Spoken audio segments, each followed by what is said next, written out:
to another episode of the the Chicago Audible. It's Thursday, June 17th. We're another week down, which means we're another week closer to Bears camp. I'm Russell DeWitt, and I want to welcome you to this episode of Countdown to Camp. I'm glad you're here because you're in for a doozy of a show. We're going to be pulling double duty today because this week's Countdown to Camp focuses on linebackers, both inside and outside guys. So if my calculations are correct, that's 14 players that will be discussed here today. And of course, I can't do that alone. So you're here with me to break down both of these positions are my co-hosts, Nicholas Moriano and Mason West. Guys, before we discuss the linebackers, we may want to hold our horses a little bit because the Bears earlier today came out with a press release saying that they have put a bid on the race course in Arlington Heights. Nick, what do you think's going on there? Maybe the Bears are moving, maybe they're not, but I think it's worth obviously talking about first before all these linebackers because the Bears could have a new home. And if that's the case, I feel like I'm excited for it. I don't know about how you guys feel, and we'll talk about it, but I know on the other end, a lot of people are going to be not too happy about the Chicago Bears moving to Arlington Heights, which, like I said, I'm all for it. I think where Soldier Field's currently at limits the experience they can have there, especially if there's nothing around it. You want to go to the museum, the Field Museum after a Bears loss? No, you want to go maybe celebrate somewhere. You can't really do that where it's currently at, but I'm just curious. What do you guys think about it? I mean, I like to celebrate at the Shed Aquarium. I don't know about you, Nick. That's usually my go-to spot immediately after every Bears game. But Mason, I'd actually go to you next. What are your thoughts just on, A, what's going on, and B, if the Bears did make a move, would you be for it? Man, what a divisive topic, right? I mean, you go on right now, and it's really 50-50 in terms, it seems like, what people like and what they don't like.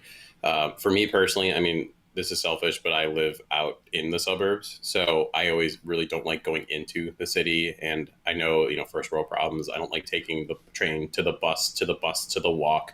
And then when the Bears ultimately would lose, then having to walk slowly back and get all the way back to where I live. And it's just a long, long day, especially when I do like watching a lot of the other games and stuff. And I just want to try to get home to catch, maybe some of the afternoon game or the evening.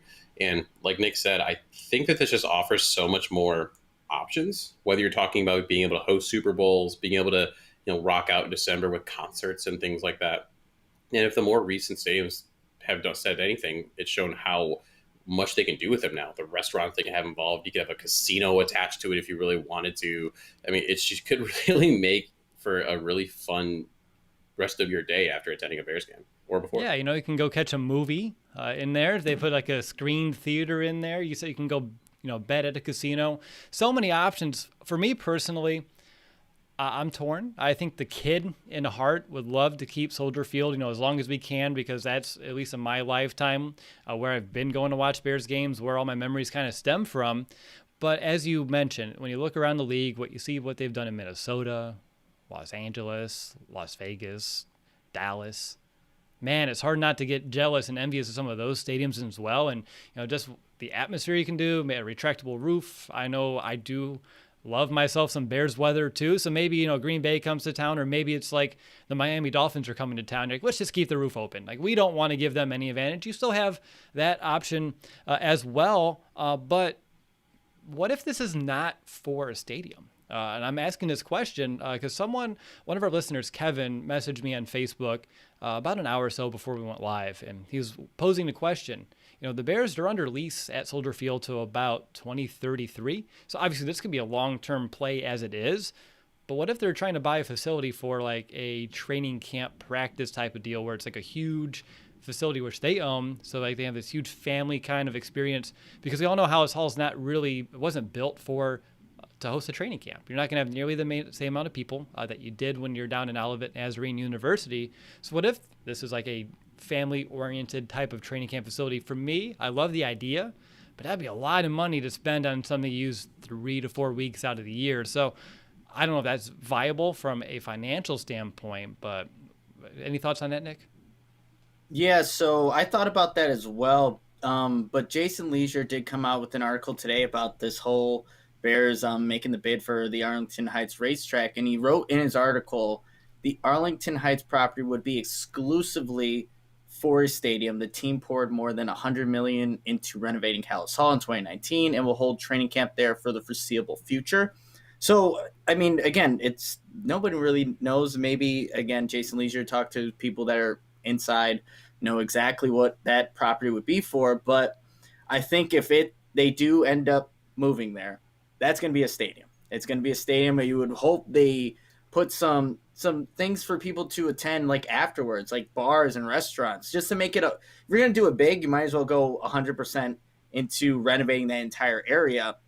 And look, I'm not around there as much to know exactly how they would do that, but I'm thinking if you're getting a new stadium and it would take approximately 4 years to make, that's how long SoFi, where the Rams play, and, just in time for Justin Fields' new contract, might as well do it big.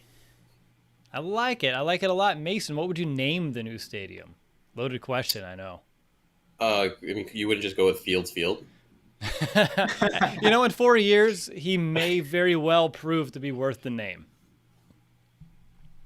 I think so. I mean, you're probably going to be branded some company like all these other stadiums are, but and that's the biggest thing. You just don't want it to be like some crazy Rick Rose company name thrown on there. Like, I just don't. That would be the biggest thing. But to make it financially viable, there's a good chance that you would do something like that, right? Because otherwise, it's one of the bigger hurdles that some people aren't a big fan of is probably the taxpayer money that's going to have to go towards paying for something like that. So if you were to bring in a bigger company, throw their name on the building, that makes it a lot more palatable. But sometimes maybe if you do want that really nice stadium and retractable roof, maybe you got to give up the naming rights. Goose Island Stadium. See, that I could do. See, Goose that's Field. not too bad. Yeah, I like that. I just don't want it to be like Depends Stadium. Yeah, Pampers, Tamper Sealed. I mean, I'm having a baby in November. I still, unless they cut me a sweet deal, I wouldn't want that to be like, the name of it. Back when I played Madden a long time ago, as like an early, I don't know, maybe middle school, and I used to build a stadium for the Bears. And whenever I did it and did a dome, like the Bears Cave or Dub Bears Cave was always cool to me. But they obviously, that's kind of a little lame now that I'm older. And B, it's going to be some sort of sponsored deal. So I don't want to, harp too much on this. They just put a bid on it. There's a lot between now and then. This was obviously not something all three of us prepared to discuss here really throughout this show. We do want to talk about the Bears and all their linebackers on this roster. But what I did want to mention before we started was just this week being mandatory minicamp for the Bears. So before we dive into this positional preview, is there anything that you thought that came out this week that is worth discussing here to open the show? For me, guys, we talked about it a couple weeks back with Eddie Goldman and coming off of a year in which he opted out. And my concern was, rest versus rust, and a lot of rust potentially being on that body. He's not even showing up right now during this mandatory time, and he's an unexcused absence. Nick, does that concern you? I don't know if it's he doesn't want to play, he's maybe he's out of shape and he doesn't want to show up yet until he comes into game shape or at least practice shape. I don't know how to spin it into a positive. How I'm spinning it in my head is like, once you're done with school and you go on summer break, who wants to go back into that schoolwork right away? Nobody does, right? You want to take some time off. And look, Eddie Goldman's had a year off of just not playing football and football games, but that's how I'm spinning in my head, because if, like, I saw some fans already talking about, is Eddie Goldman considering retirement? It's like, I don't want to go to that extent yet. I think what Matt Nagy called it was a personal reason, but an unexcused one for him not showing up. And I know Danny Trevathan spoke really highly of Eddie Goldman, and obviously we'll talk about Trevathan today. It's probably because, hey, Eddie Goldman helps Danny Trevathan a lot with his job, right? So I'm not going to freak out over it yet, but that's how I'm spinning it. It's like, hey, you just got, kind of got done with school. It's a prolonged year-long break, and you just don't want to quite go to these OTAs. But if it, training camp comes along, Eddie Goldman's not there, then we have a serious issue. But we'll have to just, we have a month. We have a month. We'll see how it all shakes out. But without it, pun intended, there's a big hole in the middle for the second straight year. And unfortunately, the Bears won't have a lot of a heads up to find like a contingency plan. And I know you can move some guys around. Bilal Nichols did it last year, but we all know that should not and cannot be plan A for the Bears if they want to return to the top 10 in terms of total defense. Mason, either you can chime in on Eddie Goldman, or is there anything else from, mini camp this week that you wanted to make sure to bring to our attention to discuss? Yeah, the Eddie Goldman thing has to be one of the biggest topics. I mean, you guys covered it really well. No reason to keep harping on that. We have no idea what's going on there. It could be anything from the reason he opted out in the first place, because he's got even some of the health concerns, and I know people in his family did, and it could be all the way to something a little bit more nefarious that he does want to retire, or he thinks that he can still get paid, and opt out. But just thinking about that's no reason to do that. But what we should talk about is the players that were there. We did see the sightings from people that we thought maybe wouldn't show up, like the Allen Robinson sighting. That was great. Yes, he did sign his his deal, or the 1-year deal he's got going on right now, but he still didn't. Did you see a lot of people hold out? He's the consummate professional. Showed up, working hard. You see him talking to some of the rookies that are there, working with the guys. That's awesome. Yeah, it is. And he mentioned, too, he'll show up at camp. He's not going to hold out or anything of that nature, which I didn't expect that from Allen Robinson. And, again, when you have Justin Fields, kind of waiting in the wings, I'm sure that gives him a little extra motivation to get out there. And, I don't want to turn this into should an A-Rob get a contract extension before camp? I think we all say yes if they can find the money to do it. And we have to talk about some defense today. But, Nick, anything else in minicamp's end? I know the Bears, they signed Tevin Jenkins on Wednesday, which rounded out the entire rookie class. They're all under contract, so that's a big thumbs up. Anything else? Speaking of Tevin Jenkins, he was just talking about all the guys that have kind of helped him along the way so far. And we've known since the beginning, since voluntary training camp, that the offensive line's been there. But he pointed out James Daniels, Jermaine Ifedi, and then Elijah Wilkinson as guys that have just kind of helped him get acclimated to being a pro.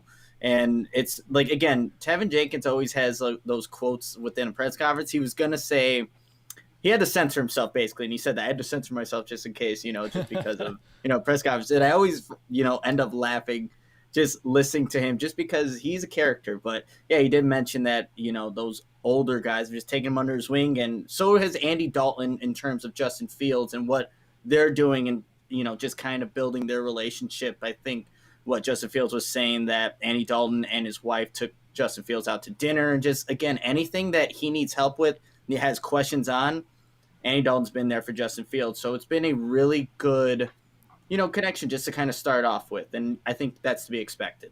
Dalton's playing the long game. He knows when, Justin, when he's the cream of the crop here in the NFL, who's going to take Andy Dalton, who no one's thinking about anymore, out to dinner? That'd be Justin Fields returning the favor. So he's putting in the work now. I see what he's doing, and I appreciate it. It's good to hear. So thank you guys for bringing all of that up. Again, it's only mini camp. You're only going to get some very small bits and pieces, but it's one step down until we get to Bears camp, which, again, about a month and a half away. So let's go ahead and get into this next positional preview on defense. Last time was the Bears defensive line. So again, today is all about the linebackers. So since we talked about the defensive line last time, I think it makes sense to start ourselves on the outside and then work our way in. So let's talk some pass rush. Let's look at the Bears outside linebackers, and let's begin with tier 1, which I'm dubbing as the starters. And I want to begin today's show by breaking down one of the best in the game. He's entering his 4th season in Chicago already, and he's the man, he's the myth, he's the legend. That's Khalil Mack. Last season, Mack had 50 combined tackles, which was most during his time as a Bear. He finished the year with 9 sacks, 13 quarterback hits, according to Pro Football Reference. And even though those numbers don't really come close to any of his career highs, Mack still finished as PFF's top-graded pass rusher out of all edge defenders last season with a grade of 90.8. Khalil Mack, he's now 30. He hasn't reached double-digit sacks since 2018, and his quarterback hits have gone down every single year since 2016. But we all know Matt can and has played at a high level, and I understand that he affects the game, on every single snap that he's on the field. But if this defense, if it's going to take a jump back in the top 10, possibly top 5, I said this last year, and I'm going to say it again, we need to see Khalil Mack produce. So, Nick, what will it take to get more out of Khalil Mack? How does he get back to a 10-plus sack type of season, not with the extra game included? Yeah, it's a good point. So that might help him out there. But I think the big thing for Khalil Mack, it's not that he needs to do anything differently at this point in his career. He's a vet. He knows exactly how to prepare each and every single season. But I think the big thing is when you have a defensive coordinator like what we're anticipating with Sean Desai, I think that only puts a guy like Khalil Mack in more advantageous situations to get maybe those opportunities where maybe it's not a one-on-one opportunity, but it's a time where Khalil Mack can actually just win and beat whoever that opposing tackle is. So I think that's just what it's going to be about, because we know Khalil Mack is a pro's pro. He knows how to prepare. And at one point in the season last year, he was the 7th most double-team edge rusher at 22.4%. So obviously, like you were saying, Will, he affects, the game on every single snap that he's out there. And teams are putting more offensive guys to block him. But if he just had some help, that's why they brought Robert Quinn in. We thought, Mack's numbers would just skyrocket. So I think still there's just so much attention, so much focus going to Mack that, and if you have a stale defensive coordinator like Chuck Pagano was, as we come to know as the season just progressed, I think that's why we kind of saw a little bit of a dip in his production, because I think obviously he still has, he's still capable of being a double-digit sack guy, and he needs to be. But I think a new defense and just some help is going to really go a long way for Khalil Mack. Mason, do you agree? It was kind of like 2019 was I'll call it an on-perfect storm for Khalil Mack, whether it be, Nick, I'll quote you, a stale defensive coordinator, no Eddie Goldman in the middle, so they're playing guys, flexing out just a little bit, so you're not strong up front, and then you're not getting any help on the opposite edge, which I know, Nick, you and I last season were very adamant that help was supposed to be a huge boost. And without it, we saw some stagnation for really all of the edge rushers a year ago. So, Mason, would you kind of agree that was like an on-perfect storm, and that's what was holding Mack back, or did you see anything else? I know he's been dealing with, nagging injuries. So if there's anything on that front, too, that you wanted to kind of put your 2 cents in, I'm all ears. Yeah, one of the things, at the end of the day, Khalil Mack is supposed to be a superstar, right? And superstars overcome adverse events. You see that all across the league.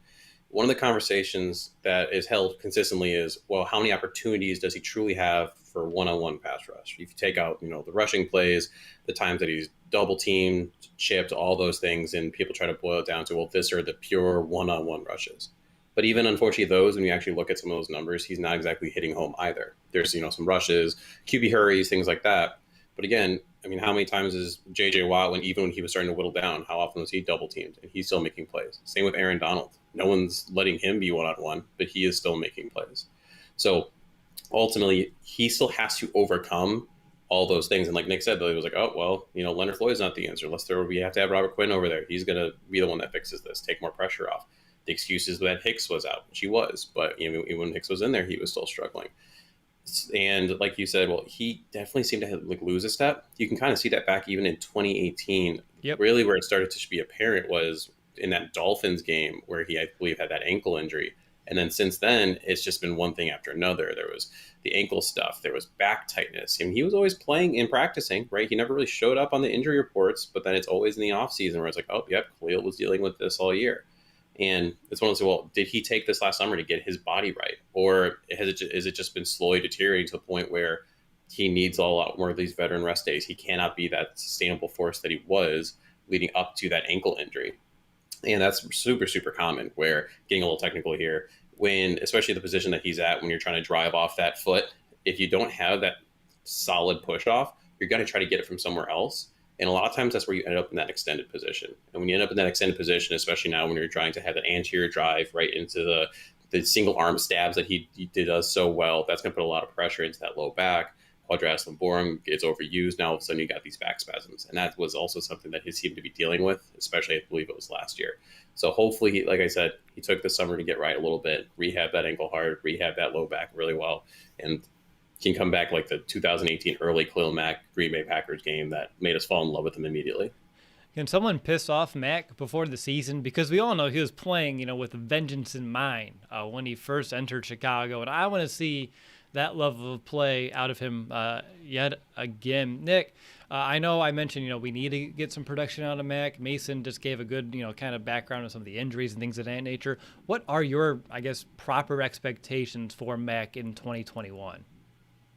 I think when you think of expectations for how Mason said a superstar, you should see, and it should correlate with double-digit sack numbers, those forced fumbles, those game-changing plays is what we saw in the first year of Khalil Mack. And maybe I don't think he set the bar too high because I think he's still capable of it, but that's what you should expect. You know what I don't want to see, though? I don't want to see him riding on a Peloton again and talk to reporters, and that's where he was talking about, hey, I'm just going to go out there and do my thing. And he didn't – look, it's not that he had a bad season. He just didn't have a Khalil Mack type of season where, the expectations are just raised for himself. So I think that's what you need to expect in 2021, game-changing plays. However they happen, their interceptions, their forced fumbles, their sacks when you most need them.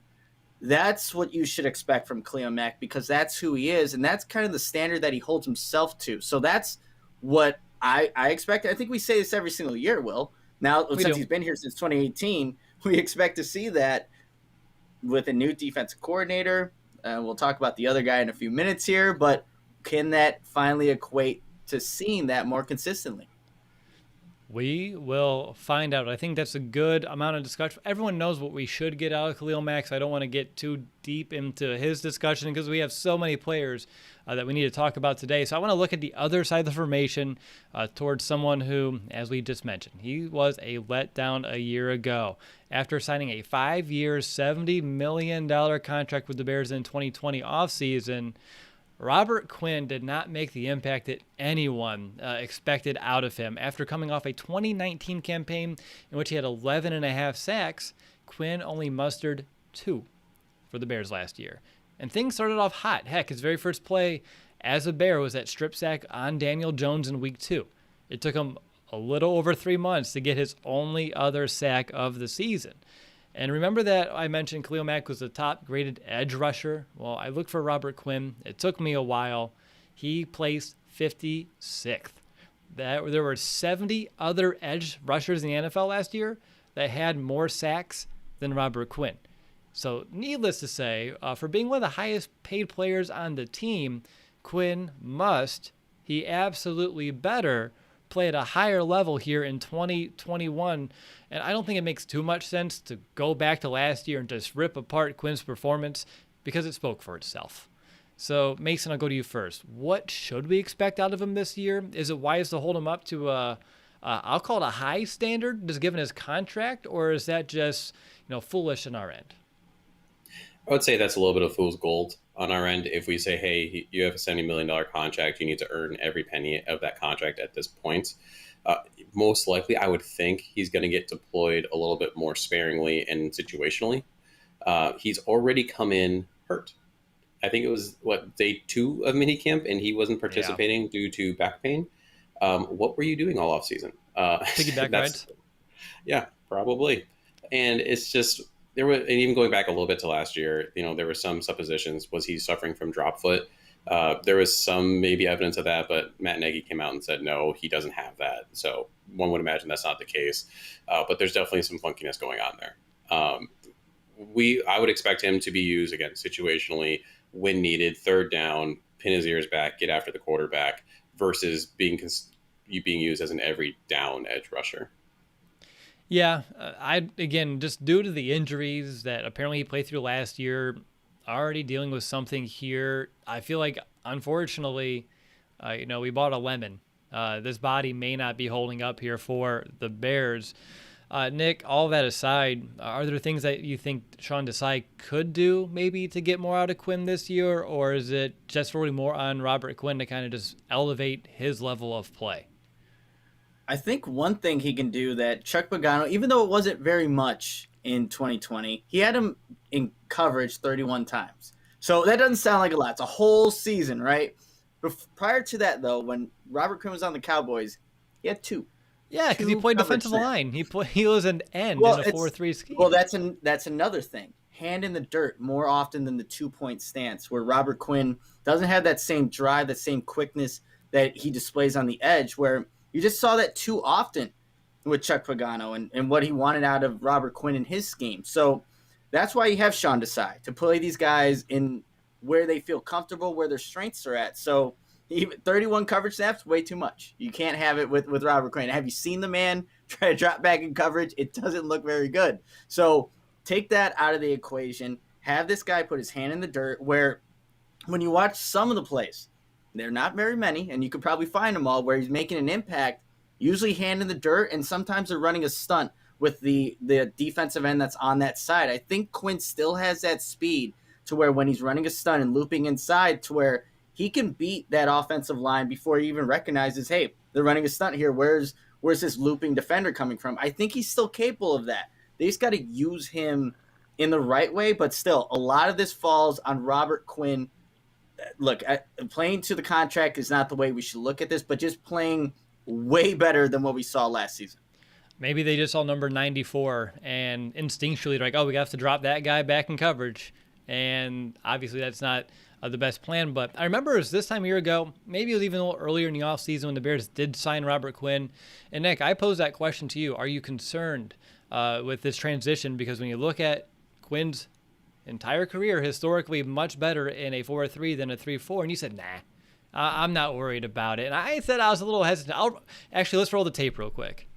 No, I don't have tape. I didn't have time to actually do that. But if I know your eyes got wide. You're like, oh no, he didn't do it, and I could, but I don't have that kind of time. I know what was mentioned.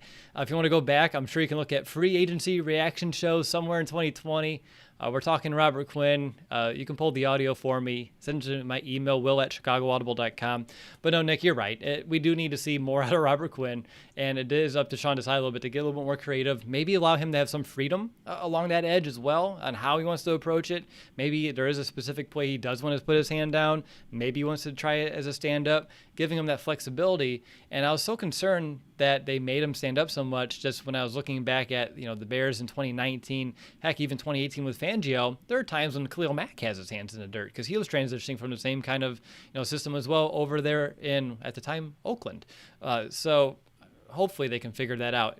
Mason, anything else on Robert Quinn before we move on? The only thing I would add is that when you look at also just how he's being used, I think one of the things that Leonard Floyd did really well when he was here was he was more versatile, just in terms of his length, speed, ability to drop. And that did cause some confusion on the line. You don't really have that when it comes to Quinn. And I don't think Pagano really knew what to do with that, because when Pagano came in, he even said, like, I'm going to try to run basically what Vic was running, and I'm going to change I'm going to acquiesce myself to the players, the play calls that they have, the wording that they have. And clearly that didn't work, right? He didn't really run the system the way that the Bears were designed to run. So we've been talking about with Sean Desai coming in here, a little bit more of that Vic disciple. One might see that Quinn's used a little bit more appropriately, and that maybe some of the other guys on our list actually are used a bit better in some of those drop back situations so that we can stay in the current defense that they've been running for the last couple of years. It didn't work when Mel Tucker was running Lovie Smith's defense. Didn't work again with Chuck Pagano trying to be Vic Fangio. So, Nick, you and I said it when the Bears promoted Sean Desai. Let him just be himself. That's just the best case scenario for our defense. But I want to move on to tier 2. Some of these rotational pieces here at outside linebacker. And I'm going to kick off this tier by talking about a newbie to the rotation, a guy who the Bears signed to a 2-year deal this offseason out of Denver, speaking of Vic Fangio, and that's going to be Jeremiah Attaochu. He had more than double the amount of sacks that Robert Quinn had last year with 5, and about 130 less pass rush snaps. When you look at the previous 2 seasons for Jeremiah, he had 35 total pressures, and that's, again, playing in less than 200 pass rush snaps per season. When you look at his last season, he was the second highest producing pass rusher for Denver, only behind Bradley Chubb. He was the first guy off the bench, and he was able to get to a quarterback at a pretty decent clip. So for Attaochu, I want to start with his background. Former second-round pick. He has a couple of years of experience in a Vic Fangio defense, and we know Sean Desai's defense, he's going to have some strong similarities between the two. Nick, how much is that going to help Attaochu's transition to Chicago? Yeah, I think that's exactly what Sean Desai was hoping that the Bears would get in case Robert Quinn is just not anywhere near he was in 2019 when he was effective with the Cowboys. You get somebody that is a little bit more versatile in running the scheme that's already in place in Chicago. So that's exactly what I think the Bears needed in terms from a depth piece, but also someone that can be effective as a starter previously in the league. So somebody that, again, like what about almost maybe a little bit more expectations than a Barkevius Mingo had here, because I think he exceeded that. But somebody that who Robert Quinn, who's going to take, I think, more breathers this season than he did last season. He only played about 50% of the defensive snaps. You could put a guy in like that, and you'll still be effective there. And that's going to be the big thing for, Attaochu and his transition here to Chicago. Mason, is there anything that you like about Attaochu's game the most, like when you look at what he was able to kind of do in Denver? It's a bit of that versatility. He's definitely quicker, has quicker feet, and has that ability to stunt, I think, a little bit better than the aforementioned Quinn that was able to do. And the thing that's really cool is actually, if you go back to his college days when he was at Georgia Tech, he left there as the all-time sack leader with 31.5. So he definitely has a nose for the quarterback. And so we actually will see this with two of the new guys that came, but they're actually, like you said, from Denver, learning from Vic. So being able to have that, I think transition is going to be a little bit easier there, knowing what that he's going to have to do and be able to play like we just spent all that time talking about, with the hand not in the dirt. Yeah, for sure. And on top of, you mentioned he's good with the stunts. I remember when we were doing a little bit of research on him for the free agency reaction episode, I saw how slippery he was, decent, able to use those hands to shed the blocks. He can win with speed. He can win with a little bit of power. And I love how he finishes. Like when he gets to a quarterback, he doesn't just sit him down. He drives through the guy. And I think he's someone that, with that violent kind of mentality that he brings to the table, I really believe once he gets that opportunity, he's going to shine a bit. You said it, Nick. I have higher expectations for him over a Mingo last season, who had a really good year for us in Chicago. And on top of that, just with that style of play, I really feel like Bears fans are going to like what they see out of Attaochu. But I want to look at some of the other guys returning here in this tier. We have Travis Gibson, a 5th-round pick here a year ago. He appeared in 7 games, only had 5 tackles. And we also have James Vaughters, who went from preseason standout and practice squad player in 2019 to what I'll call a valuable rotational piece, who was a key reserve last season. He had 22 total tackles and a sack and a half. Nick, I'll go to you first. What did you see last year out of Travis Gibson? Anything that gives you confidence he can, take a leap? I believe he had 5 total tackles I just mentioned. So there wasn't a lot sample size for Travis Gibson, but we all knew, we had some interviews with people that covered him in college. He's a raw talent. He was going to take some time to develop. So from year 1 to year 2, do you have a level of confidence he can make, I'm not going to say a leap, but maybe a step forward or a couple steps ahead? I think so, because you're going to see a little bit more opportunities for Travis Gibson. And what was unique about how sparingly he played last season, he had 35 defensive snaps on the left side and 36 on the right side. So the Bears, I think, were just trying to implement him on defense and try to give him a good feel for both ways and how to, get the proper angles to get to the edge, or just how to read an offense depending on the side that you're on. So they tried to get him a little bit of everything there. But what I saw that it could be encouraging is that whether he had a hand in the dirt or using that 2-point stance, he looked comfortable. It didn't look like a Robert Quinn when he's dropping back in coverage, uncomfortable like that. So that could be something that he can build off moving forward. And then if you add in a little bit more opportunities, there was a couple of snaps in the Houston game where he beats Laramie Tunsil, one of the better left tackles in the league, and he beats him inside and he forces Deshaun Watson outside the pocket. And that's something that's encouraging. You want to see, hey, give a guy like Gibson a little bit more opportunities. Let's see what he can do now. Yeah, that was a really good flash. I appreciate you reminding me of that play. Mason, when you get to training camp, anything that you'd be looking for out of Gibson that would show you that he is progressing to the rate that we need him to? It's all about comfort, I feel like, for him. When he came out of college, right, he wasn't playing in that 3-4 traditional outside linebacker necessarily position.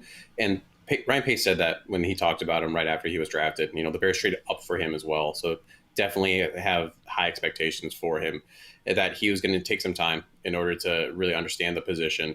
And in training camp, it's going to be really interesting to see how he does and if he's become more comfortable in that position, right? And how much is he learning from some of the veterans that are around him? And can those flashes move from flash to consistency, right? Can that happen 2 times a drive versus once a game? And that's going to be one of the biggest things for him. When I look at James Vaughters, though, again, a sack and a half last year, not eye-popping production, but in the role that he played, that wasn't too bad, and he was also pretty good against the run. Again, in limited snaps, he was the 18th highest graded edge defender against the run last year, with those who played at least 100 run defensive snaps. Nick, did Vaughters show you enough last year that would give you some confidence that he should be able to become yet again another valuable piece of rotation in 2021? See, I know. I There's chose my certain, words yeah, carefully. no, it's a good word to use there because I saw some flashes like in the Carolina game where James Waters is beating a double team and showing some nice spin moves, and then I think due to opportunities, not having many of them, you didn't see a lot of Waters as much as like maybe sometimes you'd like to see over Robert Quinn who didn't do much all season, right? But valuable. I would say he provides some comfortability because he's been here for a couple years now, knows of what the system consists of and how it can be executed when done right. But still, he's a guy that is a depth piece, and I would like to see, even though Travis Gibson's only in year 2, I'd like to see a Travis Gibson get more of those snaps over at James Waters, depending on who goes out. But he's a nice guy to have for sure. That's how I'll put it. Mason, anything you wanted to chime in on James Waters real quick? I was going to say kind of the exact same thing Nick said there, where if there's extra snaps to be had, I'd at this point prefer them to go to Gibson over Otters just because of some of that draft status and kind of the unknown that comes with Gibson.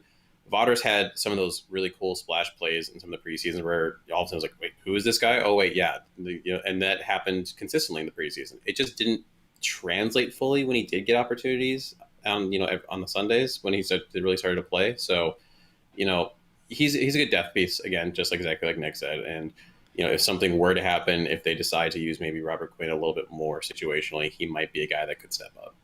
All right, let's move on to tier 3, the rest. We have 2 players here to kind of round things up. We have Ladarius Mack. Lil Mack spent last season on the practice squad. And then you have Charles Snowden. He's an undrafted free agent out of Virginia, where he was the team captain last season. He had 8 starts last year, where he racked up 10 tackles for a loss and 6 sacks before he broke his ankle, which ended his season. That did require some surgery. So guys, I think you know the drill by now. When we get to tier 3, who do you like out of this group and why? I know who I'll be watching for at camp. I'll save mine for the end. There's only 2 here, so there's a 50-50 chance you may guess it right. But Mason, I'll go to you first. Who are you paying attention to? I feel like we're going to say the same guy, to be quite honest, but I'm going to go with Snowden. Yes. He's just this super raw piece of clay that has these crazy physical attributes about him. And it's just like, can you take that and apply it correctly? And with a coach like Desai, I feel like he's creative enough to be able to do that because, Brugler's assessment of him, if you go back to the Beast, was that he comes with position and scheme fit questions, but his fluid athleticism, long limb frame, reaction skills are an intriguing combination. He projects best as a hybrid edge rusher in a 3-4 scheme. And a lot of analysts had him projected to be 3rd, 4th round pick, but unfortunately there was that ankle injury. And he was one of the most sought after undrafted free agents that was out there. And he chose the Chicago Bears. So it's something that I'm very excited for. Yeah, very much in line with you there. You mentioned there's just so much potential that the Bears could, tap into here. And I don't want to throw out the Eddie Jackson comparison, totally. But there's some similarities there with higher draft status, ending up getting hurt, falls way down. In Snowden's case, he fell out of the draft completely. Maybe Alex Barr's maybe a safer comparison now that I say it out loud. Just throwing that one out there too. But no, he's a freak of an athlete. I think he's like 6'6", 6'7", 245, really slim. So he needs to add a little bit more, weight to his frame. But I'm curious to see. I know he has a basketball background, so I'm going to see how that kind of translates to the NFL. And I know was ultra productive when he was in Virginia, and I love the leadership that he kind of deplored while he was over there. And I think him choosing Chicago was a smart choice. Getting to learn not from just great coaches on this team, the history of this defense, but also the tutelage of Khalil Mack can't go unnoticed. So that's who I'll be paying attention to. Nick, are you just going to round out with the same guy, or are you going to go with Lil Mack to be different?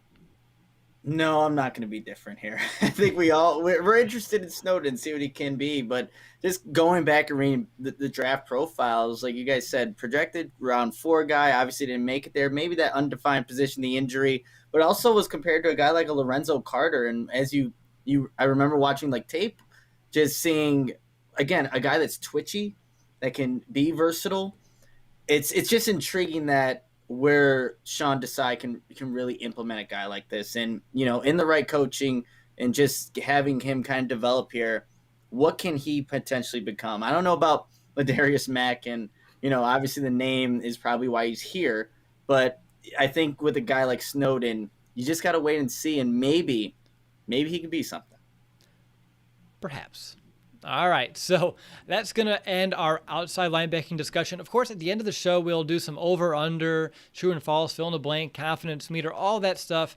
But we're going to lump all these linebackers together. So now that we're at the midway point of the show, I want to give a shout out to everyone who gave us a review on Apple Podcasts over this past week. It was a week ago where I mentioned I'm going to lower the bar a bit. If we reach 650 of those by training camp, we'll give away one free Chicago Bears jersey of choice. You get to choose the color, the player, the size. It's not one I have in my closet. You get to choose it, and I'll buy it off the Bears store officially for you. So we got a handful of those in.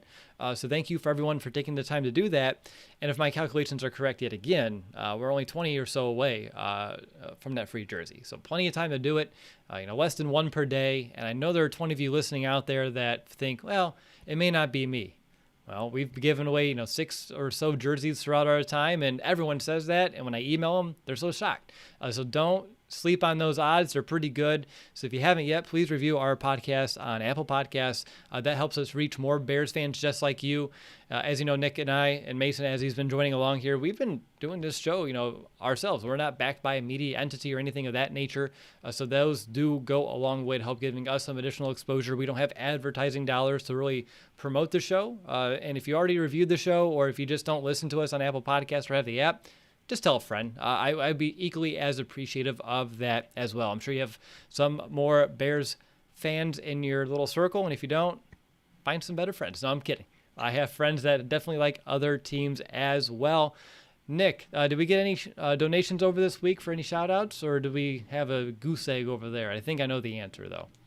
We do have a goose egg over there, but we can turn that around for next week. Yes, we can. And so we can do that so what Will was just saying, we don't have any of the sponsorships, and I'm testing out a new camera right now, but that's, again, stuff that comes out of pocket. So if you want to help support the show, you could do that by sending us a donation, anything that you feel is right.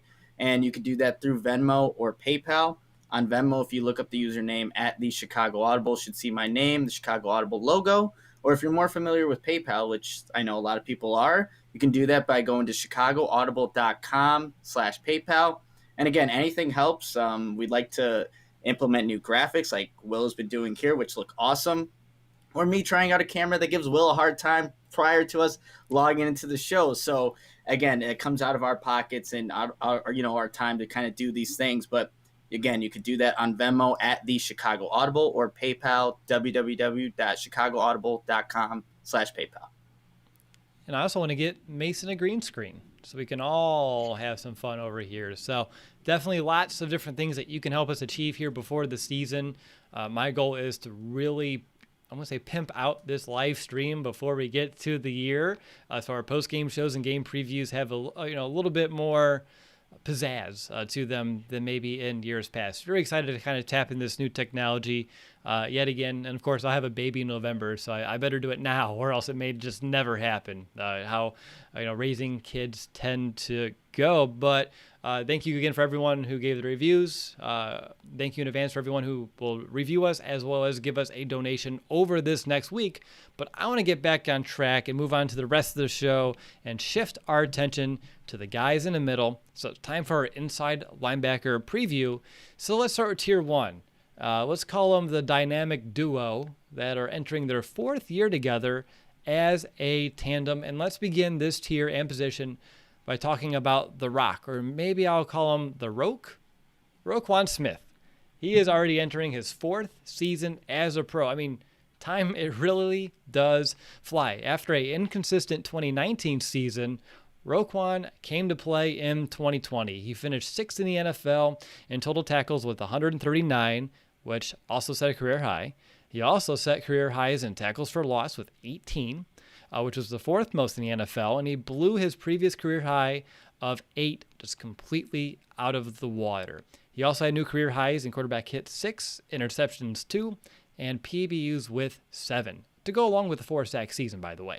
Yet somehow the Bears linebacker, he didn't make the Pro Bowl, nor receive any All-Pro honors, which is honestly still to this day such a shame. At least the Bears and Bears fans know what they have in Roquan. Chicago, they picked up the 5th-year option back in May for Smith, keeping him under contract through 2022. Nick, is it fair to say that everything just kind of seemed to click for Roquan last year? It was this time a year ago that you and I envisioned a season where he'd feel comfortable in this defense, play with pure speed, play instinctually, and I felt like that's exactly what we got out of him. Is that what you saw when you look back at his tape?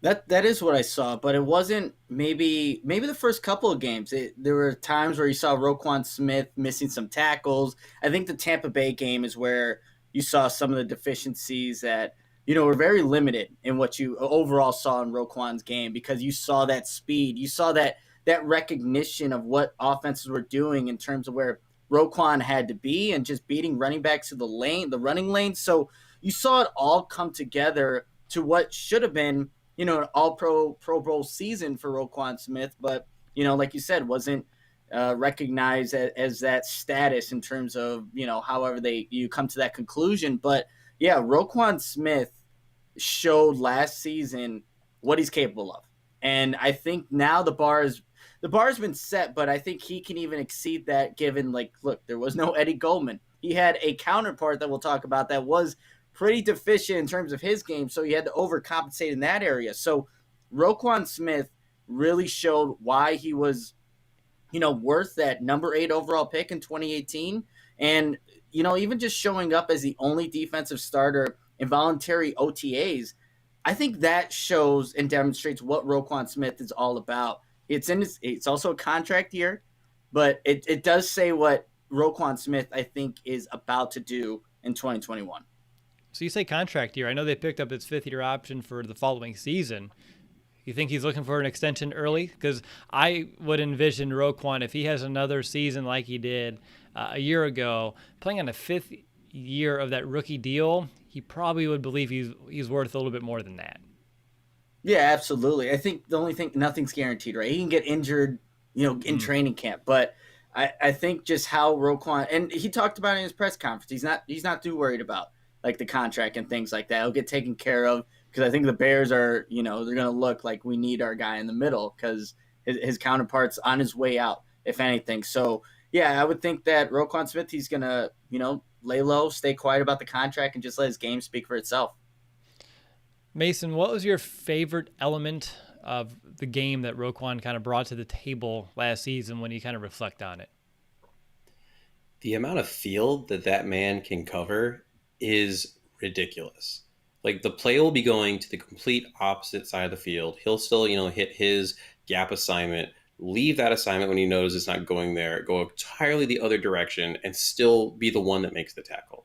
It's simply astounding. And one of the things that's really interesting, if you look at his trajectory, think about how all this started with the contract, the holdout he had before when he was a rookie. And then he had some of, the issues where he didn't play due to some of the, maybe some of the mental, emotional stuff that was going on. He had some of the injuries.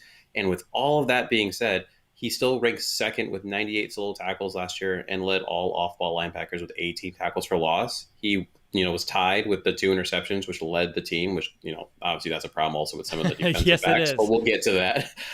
And then we've seen just progression from him.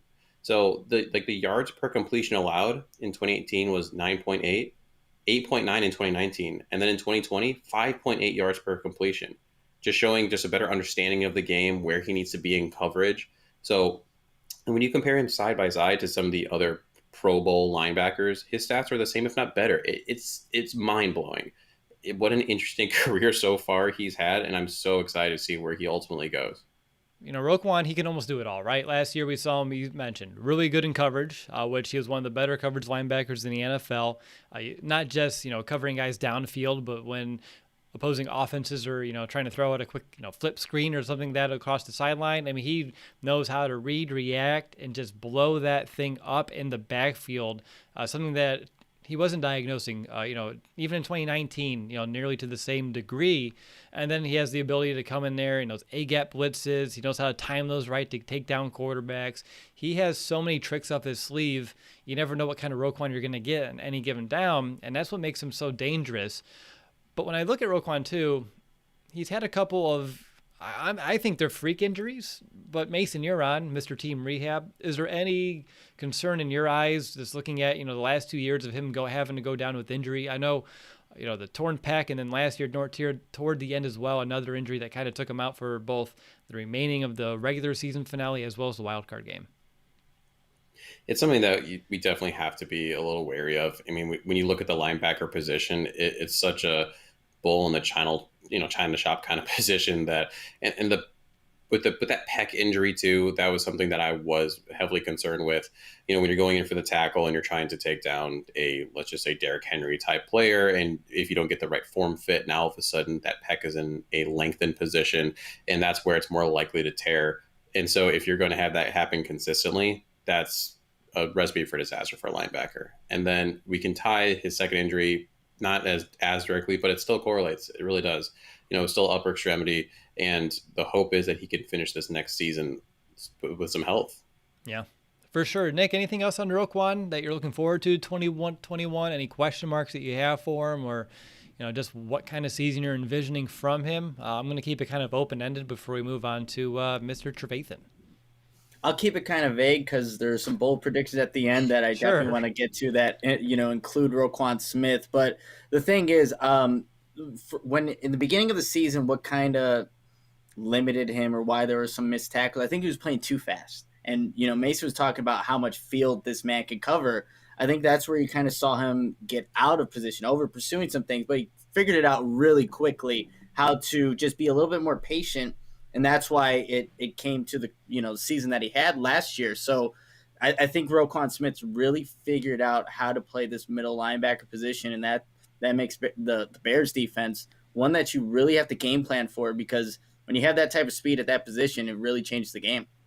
It absolutely does. Let's go ahead and move on to his counterpart, Danny Trevathan. He had himself, I'll call it an interesting season a year ago. It started off bad. Okay, it started off really, really bad to the point where we thought that the veterans tank was simply out of gas and that we needed to find a replacement, ASAP. And that's before he even exited the very first month of the season. He wasn't nearly as strong against the run, but really the bigger problem was his coverage. Just too many times Trevathan was just bullied, or rather exploited in the passing game. But I'd say as the season wore on, Trevathan's play got better.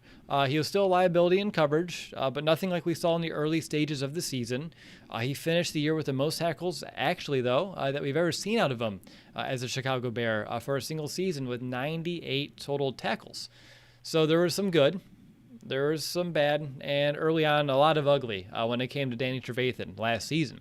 But when you look forward to this year, again, age 31 now, Nick, what are we going to see more of? The good, the bad, or the ugly?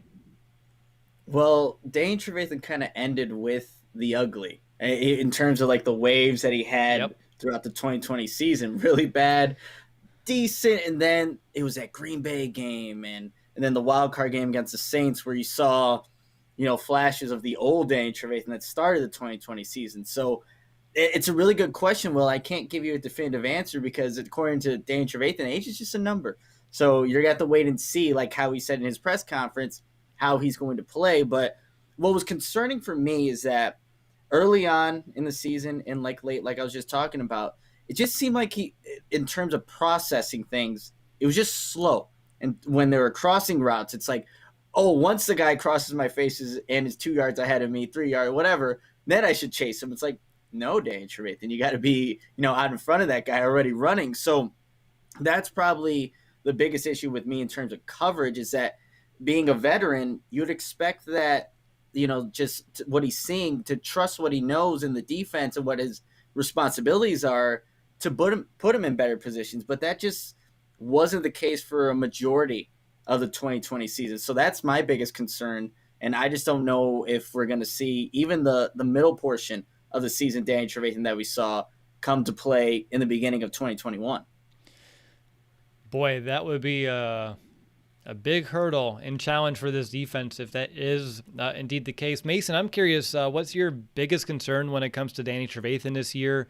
Do you think he will have some sort of leash? I know last year early when he struggled, we saw some playing time dip. The Bears opted to more go like dime, big nickel, but he did earn some time back as the year wore on. So would you be kind of malleable and flexible? I'm just curious, what would your approach to Danny Trevathan be this year?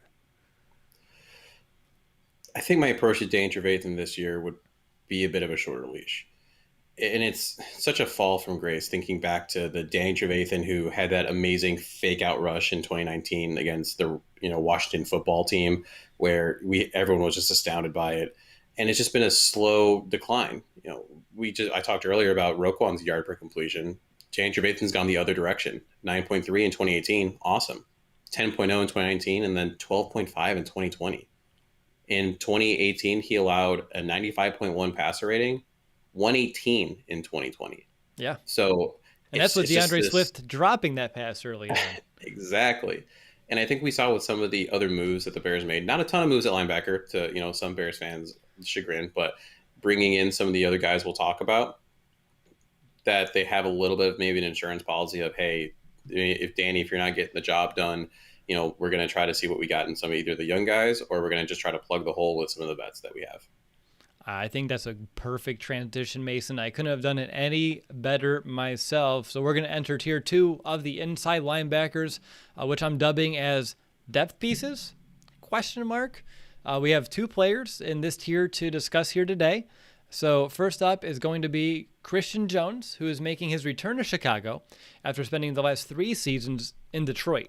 There he played practically every linebacking position, really, because the Lions, they just didn't know how to use him. And even though he didn't play, I'd say, super well in Detroit, I thought he did okay considering the inconsistency of position and the inconsistency of just the lesser talent around him. But now he comes back to a defense, position, and system that we saw him set at career highs in 2017, like the 90 total tackles that he had that year. So last year, we've mentioned it already. One of our major concerns was the razor-thin depth behind Roquan and Trevathan. Nick, does the return of Jones ease those concerns a bit?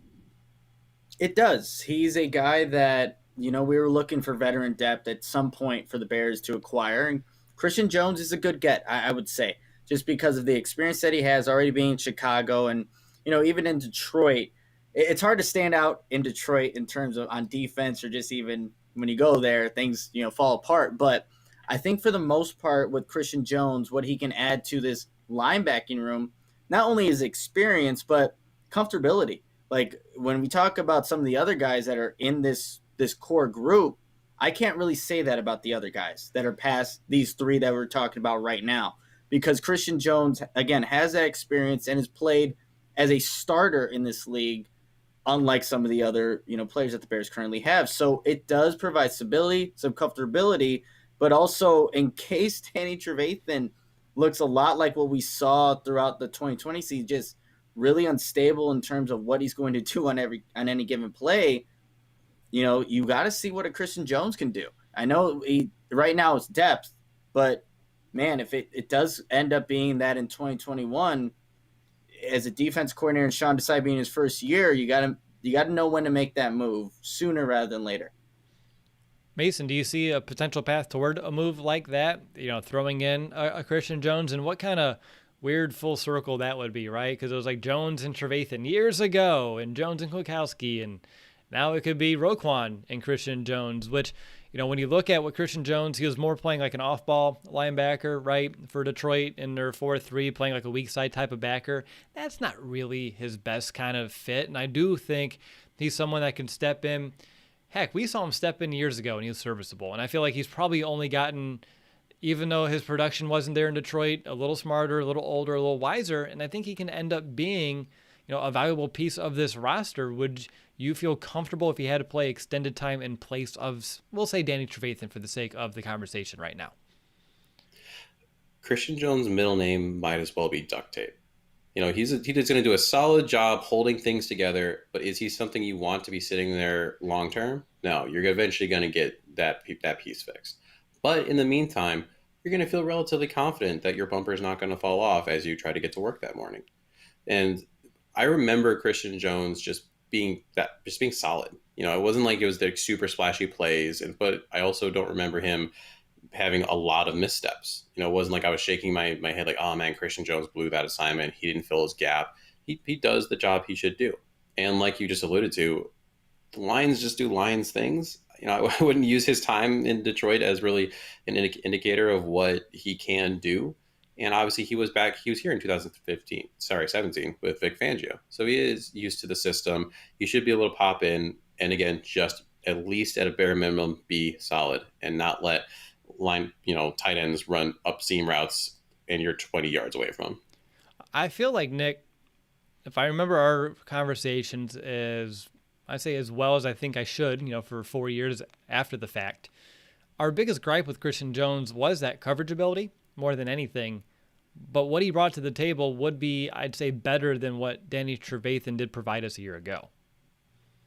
And that's encouraging because we don't want to see Danny Trevathan 2020 coverage anymore. DeAndre Swift, speaking of Detroit, and we know we mentioned that earlier, but yeah, so that's why I think it's going to be interesting. Well, like if I don't want to say, well, it would be bad to say when, but if and when Danny Trevathan slips up, what's going to be the next move? Because the Bears do like to go that extra DB, that whether it's a DeAndre Houston-Carson, maybe Deion Bush gets into the mix when there's obviously an obvious passing situation. But if you just need somebody that you feel more comfortable with, and if Christian Jones is showing you that early on in training camp or even throughout the first couple games of the season, it's something that Sean Desai has to consider. He really does. But I'm hoping, and I hope Bears fans are hoping as well, that Danny Trevathan can play up to the level that we were used to seeing prior to 2020. Absolutely agreed. I hope fans know that's what we want.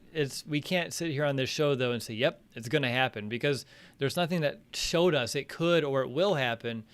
But we all love Danny as a player. I know we're all appreciative of everything he's been able to do in his time in Chicago. And as much as, in years past, it's like, oh, I don't know if you can lose Danny because of that, strong leadership. As much as I still believe that's true, that he is a huge leader of this defense, things are inching closer and closer to Roquan Smith becoming that guy too. So sooner rather than later, Roquan needs to wear that hat fully. And I think if that hasn't already really happened in the locker room, this is one of those bigger transition years as well. But let's get to Josh Woods. A couple of years into the pros now, after being an undrafted free agent for Chicago in 2018. He's a guy, of course, who transitioned from defensive back to linebacker. But he was the first one off the bench for the Bears when they needed to replace either Trevathan or Roquan last year. Although that was pretty rare when they didn't go to like a true dime. Like if they did bring in an additional inside backer because one of them went out, that was Josh Woods. But still only 47 defensive snaps. The biggest moment for him came in a regular season finale when he came into the game for Roquan after he went down with that injury. And he didn't look too good, right? He didn't play well. He gave up 4 catches and 4 targets, a touchdown. It was a little bit out of place here and there. And there's a reason why they brought or elevated Manti Te'o for that wild card game. So my only question for Josh Woods, and actually I'll say this now, I felt weird putting him in tier 2. I feel like tier 2 really is only Christian Jones, but I did want to at least put one additional guy here. So for Josh Woods, Mason, go to you first. What did he show you in that limited time? The more I think about it, I think his real value may just come on special teams, where he saw about 60% of the team snaps a year ago. I think the Bears, based off all the moves, and there's a couple players that they brought in that we haven't mentioned yet who are in tier 3, they're trying to make sure Josh Woods and maybe one more player in tier 3 doesn't see the field in defense. Yeah, like you said, when you elevate someone like Manti Te'o, who hasn't had a stellar career, right? I mean, he had a bit of a fall from grace himself, but he actually came in and played pretty well to his credit. But when you end up having to do that, you clearly don't have a lot of confidence in that player. Josh Woods, as you said, is a special teams player. He's going to get down the field, make the tackles he needs to, make the blocks he needs to.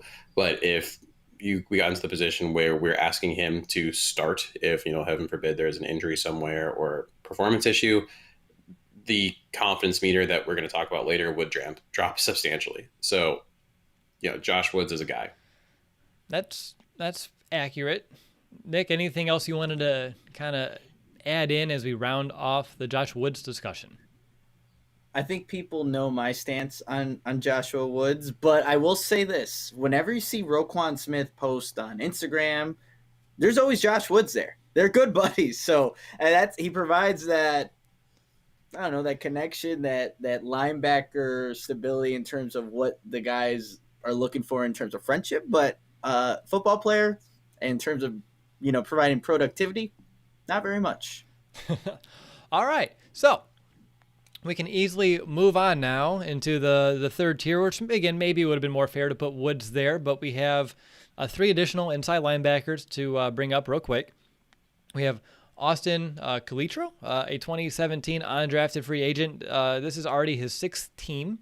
He did play for Denver last year. If you're looking for more Vic Fangio connections, I found one for you, where he had 3 total tackles, and he played on about half of their special team snaps. Then you have Joel Iyiegbuniwe, our 2018 4th-round pick. And on this point of his career, he's only a special teamer. 82% of those snaps a year ago, only 23 defensive snaps last year, 26 total defensive snaps in the last 2 seasons. Then you have, last but not least, Caleb Johnson, an undrafted free agent out of Houston Baptist, who had 104 tackles, 6 sacks, and 1 interception last year. Nick, I'll go to you first. Out of this group, who piques your interest the most? You have 3 players with 3 totally different backgrounds, all vying for the same thing, and that's a spot on the Chicago Bears roster. I'll go with Joel Iyiegbuniwe only because, because he has that 4th-round draft status. And in terms of what Ryan Pace has done in that 4th round, you see guys like Ajax, Tariq Cohen, Riley Ridley, who doesn't really play anymore. Deion Bush. Really play. Deion Bush. So I think, was Nick he 4th or 6th? Yeah, so Nick Wachowski, it's like he has that draft status, but we haven't seen anything from him. He did tweet on June 10th that he's a rising – or he didn't say he was a rising star. He just said rising star, and there's a practice snaps, and it's Joel – I think that's Joel Iyiegbuniwe. I don't even know what he looks like because he doesn't play. But it's interesting that he's still here because he really hasn't done much. He hasn't shown the coaching staff that he can fill into that role. When you sign – going back to the Manti Te'o discussion, clearly you're not confident in Josh Woods or a guy that you just drafted in the 4th round not too long ago. So this is a big year for him if he wants to somehow stay on this team and show them that he could be at this point, he's not even a depth piece really, because you have guys that are being signed that are being placed in front of him. So we got to see what happens with him because that's a big miss for Ryan Pace. Iggy is the DHC of linebackers, but at least DeAndre Houston Carson last season started to etch some sort of defensive name for himself after being, a special teamer throughout his career. What about you, Mason? Who intrigues you here? So Nick covered pretty well Iyiegbuniwe. He's a guy who's had some opportunities and just hasn't done much with them. You look at a guy like Austin Calitro. He played for, as you said, starting in 2017, the Jets, then the 49ers, then the Seahawks, the Browns, the Seahawks again, the Jaguars, the Bengals, the Broncos, and now the Bears. I can't get behind that. I just can't. So then mine falls to Caleb Johnson. He's an interesting guy. He's undersized, around 220, played at Houston Baptist University. As you said, racked up 104 tackles, 11.5 tackles for loss, and 6 sacks. He was a safety in high school, which is very interesting to me. And he's got some pretty fast feet. He ran a 6.93 cone drill, which I think will certainly help in coverage. And one other small fact, he's really into anime. Him and I had a little Twitter talk about Miyazaki movies. Pretty cool dude. So I'm kind of rooting for him. I'm curious how Desai could maybe use a guy like that who may not fit perfectly that inside linebacker mold. He's kind of that safety linebacker hybrid because of that size. Is there a way that he could use something like that? You're not going to go true nickel, right? Maybe you have that extra person down in the box, something of that nature. So if you're going to have someone of those 3 that comes to the forefront, I'd be interested to see what Caleb Johnson can do.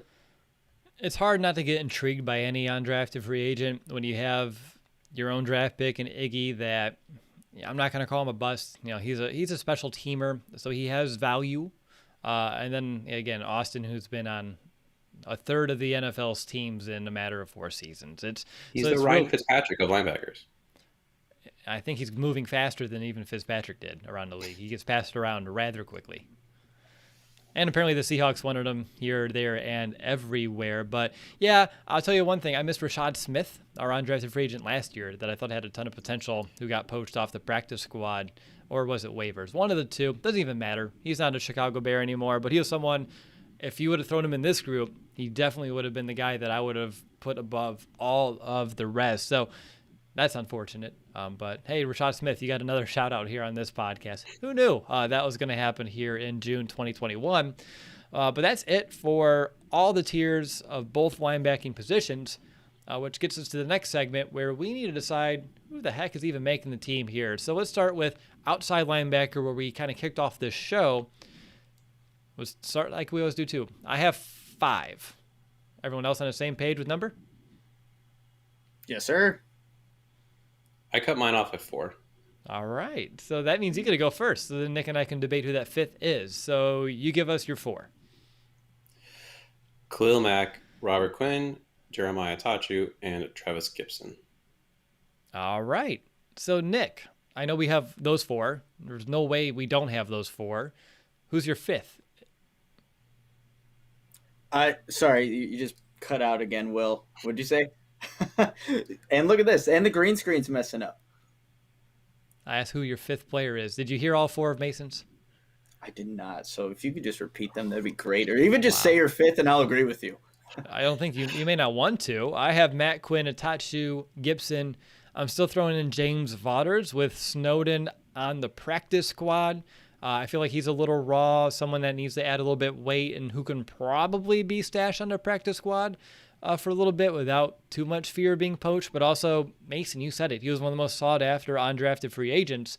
And if he flashes in training camp, the Bears may have their hands tied where they may have to let like a James Vaughters walk in order to keep the younger talent on this roster. So that's definitely somewhere that's high in my possibilities of potential outcomes here. But if I'm trying to pick the best 5 NFL-ready players, that would be it. Nick, was that your 5, or did you go with Snowden over Vaughters? Or No, Mack. You could have had Mack over either of them, too. I'm not going with Mack. I'm going with Vaughters just for, again, that stability that we've seen over the last couple years that he's had here in Chicago. But Snowden is a guy that I also pegged to having on the practice squad. But I think, like, once it comes, the first couple of weeks of the season, someone's going to, again, look at that athletic ability, that size, that basketball background, say, hey, we could do something with that. Let's give it a try here. But obviously, we have to sign to a 53-man roster. But same exact 5. Sorry about the connection issue, but that's who I'm going with, Vaughters as my 5th guy. Yeah, it's okay. It's Comcast's fault. I totally more than understand here on my side as well. Moving on to the inside linebacking core, I have 4. Mason, how many do you have? I have 5. I knew it. Nick? I have 4. Well, I went first out of our tie last time, Nick. So your connection's solid, so you have no excuse. Who are your 4? I have no excuse. I have Roquan Smith, Danny Trevathan, Josh Woods, and then also, who am I missing? Who am I missing as my 4th here? Christian Jones. Christian Jones, sorry. Yeah, so I have 4. Who do you have as your 5th, Mason? Whoa. I get to say It's my gonna 4. skip Will. Yeah, man. I don't have Josh Woods. I'm giving it to Iggy over Josh Woods because Iggy has the special teams prowess, where Josh Woods is okay on special teams and below okay as a linebacker. So if I'm just looking for someone that can contribute somewhere, I'd give the nod to Iggy. So I'm assuming, Mason, you have both of those guys. I do have both of those guys. I was looking at it from the perspective of special teams. Last week I talked about how I had one less tight end than you guys, and because I didn't see Horsted as having enough help, versatility in the special teams.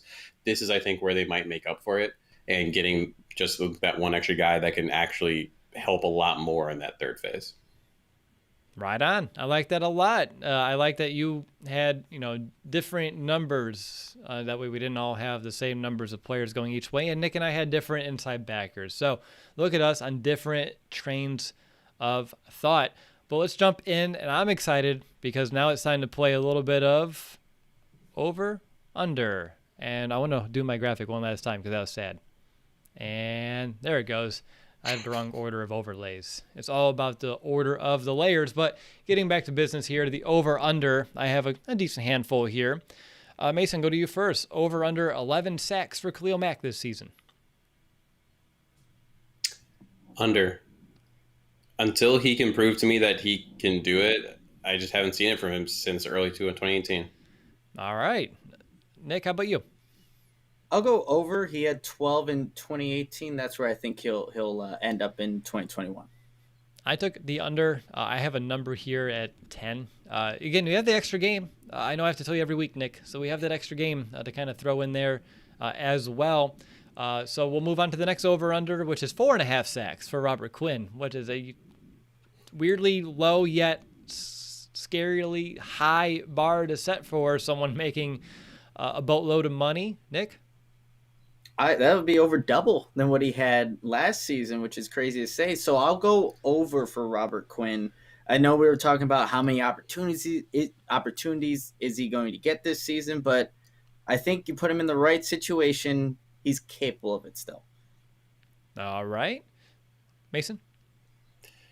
Under. Put him at 2. He's shown me nothing.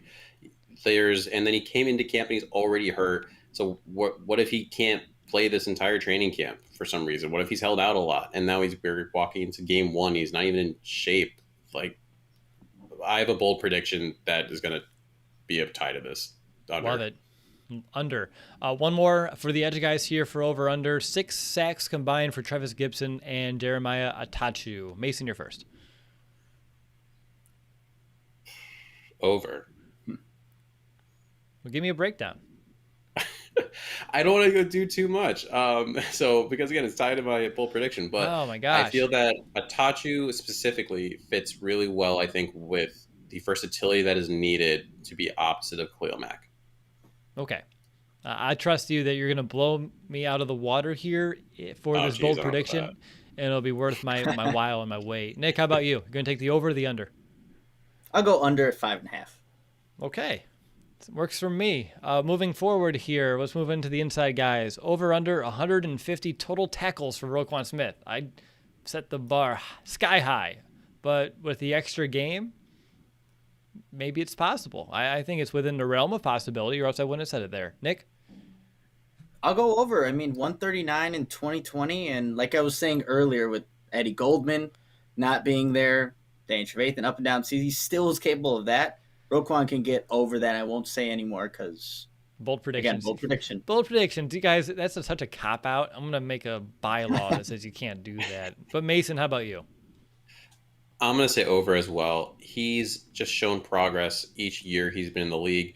And there's no reason to think that's going to stop now as he keeps maturing, as, again, hopefully the pieces around him are more consistent. He's at some point, there's got to be some stat that makes everyone else in the league realize that he's a gosh darn Pro Bowl linebacker. Over. I'll take the over as well. I'm at like 155. I'll throw a number out there. I'm big enough to do it. So, moving on. Over under. 20 tackles for a loss for Roquan and Danny Trevathan combined. I thought this may be a little too low when I wrote it, and I'm reading it right now. So I'll move it up, actually. We'll make it 24 tackles for a loss between the two. Mason, over under? Over. I believe, again, last year, Roquan had 18 tackles for loss. And so Trevathan can pretty much trip the other, 6 or 7 needed to get the over. So I'm going to go with that. All right, fair. Nick? I'll go over as well. I think you'll also see just more double A gap blitzes, whether that is going to get the quarterback or the running back that's in the backfield there. So I think it will be over as well. All right. I'm going to take the under, though, just to be a little different. I'm going to say they get, I said the bar 22, so 21. And that's really more Roquan, and Danny's just not playing up to snuff. So it would be nothing on Mr. Smith. All right, so I'm for some true or falses. First one I have, Jeremiah Attaochu will finish the season with more sacks than Robert Quinn. Nick, true or false? I'm going false there. I think I'm a little higher on Robert Quinn than maybe I should be. But I'm going to go false for that one. All right, Mason? True. As of right now, Robert Quinn is bad. We're going to say dead to you, but maybe that's close. He's close to it. He's really close to it. I'm taking true on that one as well. I think listeners know how high I am on Attaochu. So that one to me, I feel like there's a good chance he can supplant Robert Quinn this season, end up being someone that can be, I'm not going to say a long-term answer at the position, but someone that can be very serviceable outside linebacker for Chicago for years to come. Moving on, true or false, Danny Trevathan plays a full season, which, by the way, would be the first time in Chicago with back-to-back full seasons for Danny Trevathan. True or false, Nick? Going false. And you add in that extra game, Will. I don't know if you knew they had an extra game, but I didn't actually. No way it happens for Danny Trevathan at, 31, 32, however old he is now. So, false. So they're doing 4 preseason games and an extra game in the regular season? No, they got rid of a preseason game. Wow. Newsflash to me. Thank you very much. Mason, true or false on Trevathan playing a full season for the first time in his career, back-to-back full seasons for Chicago? False. It's going to be, if it's not an injury, I think it's going to be at some point a replacement where he's just not playing anymore. One of the younger guys or the stalwart duct tape Christian Jones ends up coming in. All right, I'm taking false as well. I think history is the biggest indicator of what's to come, and if it hasn't happened yet, it probably isn't going to happen at this rate. True or false, Roquan Smith gets the recognition this time around. Not just Pro Bowl and All-Pro, but he also contends for Defensive Player of the Year. Mason. I was going to say true until you threw in the Defensive Player of the Year. I think it's harder in general, I feel like, for a lot of linebackers to get that kind of a recognition when you don't have the sack numbers. So, unfortunately, just because of position, I'm going to have to say false. All right. Nick, are you in the same train of thought? Yeah, you had me at the first two, and then the MVP put me in the false category, so I'll go there. Not MVP, DPOY. Sorry, defense player. Still, regardless, it's not going to happen. All right. He's going to show you. I'm going to say true. He'll be in contention. He'll be in the discussion. He doesn't have to win the thing. People will be mentioning his name when they talk about the award. True. Well, yeah, in every bar in Chicago, it's going to be talked about. True. Very true. All right. Fill in the blank time. When the 2021 season is over and we look back at Robert Quinn's season, we will describe it as blank. Nick. Better than expected. All right. That means nothing yet everything to me. Mason? It'll be described as he was on the roster? Question mark? I like it. The stats will be that low. Yikes. One more fill in the blank for you guys. Blank will lead the linebackers in total turnovers created, both inside or outside guys. So you're looking at forced fumbles, interceptions, turnovers created. Who is that player? Mason. I'm going to say Roquan Smith. Like we said, last year he had the 2 interceptions. One of my favorite memories of the 2018 season, even though it was a duck of a pass, was in that Rams game where he had that pick and almost brought it back. So, yeah, Roquan he has a bit of a nose for the ball. Sure does. Nick, how about you? I'll go Khalil Mack. He's due to be back to that force, so I'll go with him. Right on. So I'm excited because you guys have been teasing me this entire episode. It's time for our bold predictions. So I'll go ahead and begin with an outlandish bold prediction. Robert Quinn does the impossible, and he finishes with 10 sacks this season. I have both of your eyes just kind of fell out of your heads, and that's what I was going for. It's a bold prediction for a reason. So this is when you find like that extra bold font. This is it. Mason, since you were tantalizing me with your bold prediction off and on throughout the show, what is it? That by season's end, you will say that the starting outside linebackers will be Khalil Mack and Jeremiah Attaochu, and Attaochu will finish with 9 sacks. I like that one a lot. Probably more likely than my bold prediction, but as an Attaochu fan, I do like where your head's at. Nick, what is going to be your bold prediction for the linebackers? I'm going to take it a step down for Robert Quinn. He quadruples his sack total, so he'll get 8 by the end of the season, and that's why it was better than expected. But I thought that was bold. You took it a step ahead of me there, Will. What would it be fivefold? Is that what you just would say it? Like, I don't know what the next one would be. If you quadruple, what's the 5th version of that? Quintuple. Quintuple? Yeah, and that's why I didn't go that way. It's not Go that high quintuple? because I'm like, I think Upal sounds cooler than Upal, but that's just me. I like Upal. Quintupled it. That would be my bold prediction. I have one more for you guys, if you're in for it. Danny Trevathan has a 3 interception season. I just wanted to blow you guys out of the water today. That's another fun one.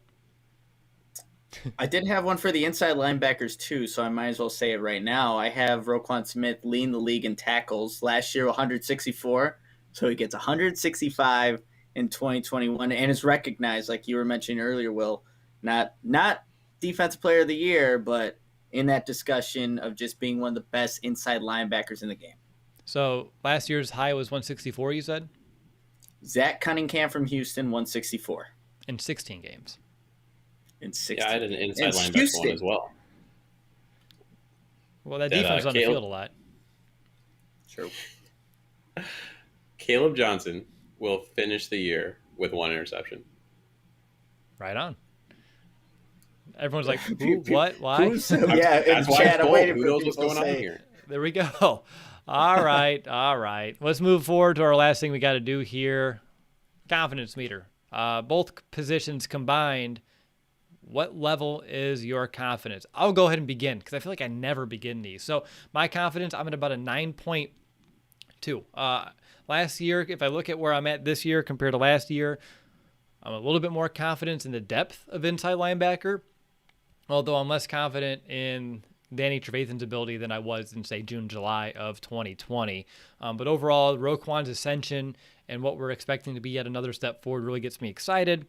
And then when you're looking at edge rusher, we hope we can get more out of Khalil Mack, whether it be Sean Desai, a little return of Eddie Goldman, whether it be Jeremiah Attaochu being perhaps the best third outside linebacker on the team that we've had in a long time. I think he's better than Mingo. He's way better than Isaiah Irving. I just keep going back and back. I feel like he's maybe the best rotational, that first guy off the bench player at this position that we've had in quite some time. So I feel really good about that position outside of Robert Quinn. Some question marks there still in Travis Gibson, but I like the potential of Charles Snowden as well. So there's a lot of potential there. And then maybe Robert Quinn. I don't think it can nearly be as bad, I would hope. So I'm still sitting at about 9.2 just with the starting caliber. And I said all that and never even mentioned, I think I said Mack in passing, but of course he's out there as well. When you have 2 all-pro guys, and Mack and Roquan Smith, it's hard to not have your confidence pretty high up here, even with some question marks still surrounding both units. But Nick, how about you? What's going to be your confidence meter for both linebacking positions? I'll give it an 8.7. You mentioned you have 2 guys in Mack and Roquan Smith that are the best at their position, some of the best in the league. And then just their counterparts is where the question marks are at in the starting, at the starters there. So that's a little concerning, but there is some quality depth, I think, at both inside with Christian Jones at the inside linebacker position and then outside with Attaochu, and even you want to throw in James Vaughters there. So 8.7 in terms of the linebacking core is where I'm at in my confidence meter. All right, Mason? It's funny. I had an 8.8. I think when you have people who are as solid as Khalil Mack and Roquan Smith, you have to raise the floor there. Even if Khalil Mack has been a little disappointing for Khalil Mackness, he's still unbelievably great at football. And then, I think initially we're going to be banging our heads on the table a little bit, but Robert Quinn is going to be supplanted as the actual starter, maybe just fired off when needed in those third downs, long passing situations. And I'm more confident in having Christian Jones back there in order to fill the gap if Danny's can't really do it. And I'm really excited about how maybe a Charles Snowden can come in and help, how a Travis Gibson can step up, how even like a Caleb Johnson, I really like the idea of him potentially in a little bit of a hybrid role if, we ultimately decide that Danny is not pulling enough weight. So you have enough pieces there to piecemeal it together with having those 2 just really solid cornerstones. All right, solid stuff there. Guys, really good work. I know this one was an extended episode just due to the fact that we kind of broke down 2 positions in one. Mason, I'll go to you first. Any final thoughts before we end up the show? This group is really all about health more than any of the other groups that we're going to talk about. We were talking about how Robert Quinn's coming into camp already hurt. Can Khalil Mack nip it in the bud in terms of whatever's been bothering him for the last couple of years? Can both Roquan and Danny stay healthy for the entirety of the seasons? If they can do that and everyone play together that way, it's going to be a much better season than it has been the last 2 years. I like hearing that. Nick, how about you? Anything that you wanted to kind of chime in on to wrap things up?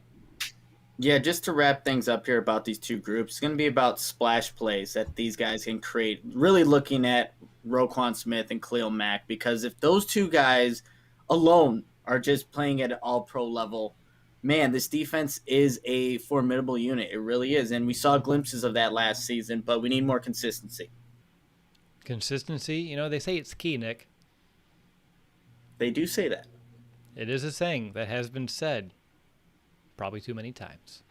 All right, so that's going to do it for this episode of Chicago Audible. Before we sign off, one quick reminder to give our show a rating on Apple Podcasts if you haven't already. Once we reach 650, which we're about 22 away, we will give one lucky reviewer a free Chicago Bears jersey of their choice right from the Chicago Bears store. Nick and I'll throw Mason in as well. We love giving our listeners, something in return, showing our appreciation for the time that you dedicate and you share out of your busy lives with us. We really do appreciate that and want to kind of return the favor by giving away a free jersey. All you need to do is help us reach that 650 Apple Podcast review milestone, which helps us reach more Bears fans just like you. So next week, we're going to go back to the Bears offense, and now it's time for, we talked about 14 linebackers between two positions. Next week, we're looking at wide receiver. I haven't done the math yet. I feel like it's going to be neck and neck about the amount of players that we need to talk about in that episode. But next week we'll look at Anthony Miller. Is this his last year in Chicago? Is he going to make the team? What's going on there? What should we expect out of Darnell Mooney in year 2? How can he progress? Of course, you have Allen Robinson playing with more capable quarterback play. How's that going to elevate his game? And then we have other guys that they brought in as well, like a Marquise Goodwin. How does that change the entire dynamic of this positional group? We'll discuss all of that on our next episode. But until then, bear down, Chicago.